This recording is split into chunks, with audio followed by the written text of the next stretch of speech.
Now let's listen to the approach that Keith Davidson would take to fight for your inheritance. Hi, this is Keith Davidson at Albertson & Davidson. Many years ago, back when the estate tax limits were much lower than they are now, a lot of married couples created these trusts that required sub-trusts to be created after the first death.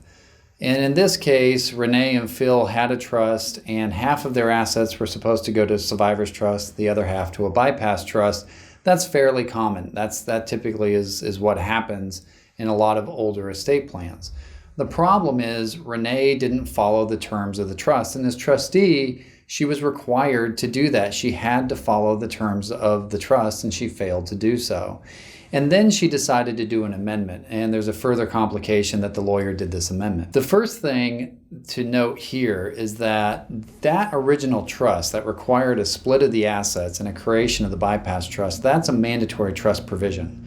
So one of the first things that we would do is file a petition for instructions asking the court to recognize that bypass trust and to fund that bypass trust with the share of assets it should have received, which is probably half of the estate at least. That's something that can be accomplished by just filing a petition with the court without having to worry about whether you're contesting the amendment or contesting the trust. All you're doing is asking the court to enforce a trust provision that is mandated, it's required. And so that's probably the first action you should take and one of the easiest parts of the case. The hard part about doing a petition for instructions and asking that the bypass trust be funded is finding what assets should have gone into that trust and what was the value of those assets at the time of Phil's death, because that's what matters, is at the time of Phil's passing is when that trust should have been created. But if you can figure that out, then that part is always something that you can accomplish in this type of case. When it comes to option number one, where you're going to contest the trust, that becomes a little bit more problematic.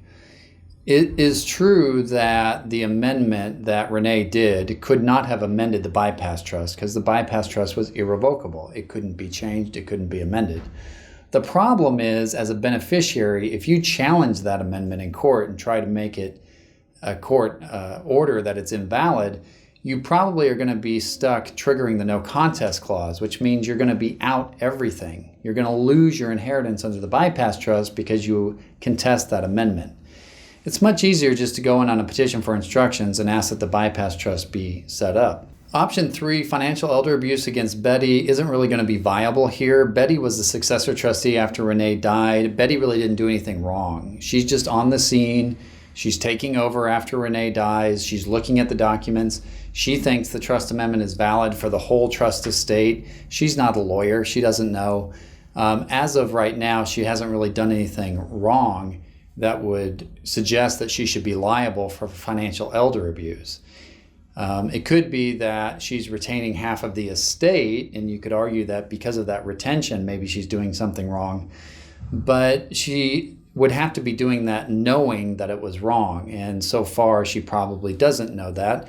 Once you file your petition for instructions, ask the court to give you your half of the estate. That'll resolve the issue much quicker than trying to bring a financial elder abuse action. So financial elder abuse is not really going to apply to this case. Number 4, creditors claim. There are times when you may have to file a creditors claim against Renee's estate because she was the trustee. She's the one who breached her duties of trust. She's the one who did wrong. You have to be careful, however, because filing a creditor's claim against Renee's estate could also trigger the no contest clause depending on what the trust document says. If the trust document doesn't have that provision in it, then you don't have to worry. You can go ahead and file a claim against Renee's estate. But you essentially would be suing Renee for breach of trust because she's the one who should have set this up properly to begin with.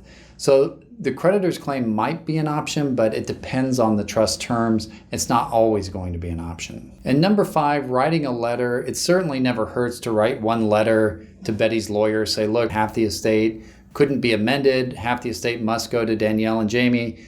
It doesn't hurt to at least try. In our experience, letters don't typically work, so you can certainly try doing a letter, but chances are you're not going to get very far with that. So the best option, in my opinion, is for you to take option number 2. File your petition for instructions, ask the court to set things right, ask the court to fund the proper amount into the bypass trust, and give the proper amount out to Danielle and Jamie because that part of the trust was irrevocable. And the other half with the amendment, chances are there's not much you can do about that if you don't have grounds to contest the validity, and you may not want to contest the validity if it would trigger the no contest clause. So the petition for instructions is truly your best option.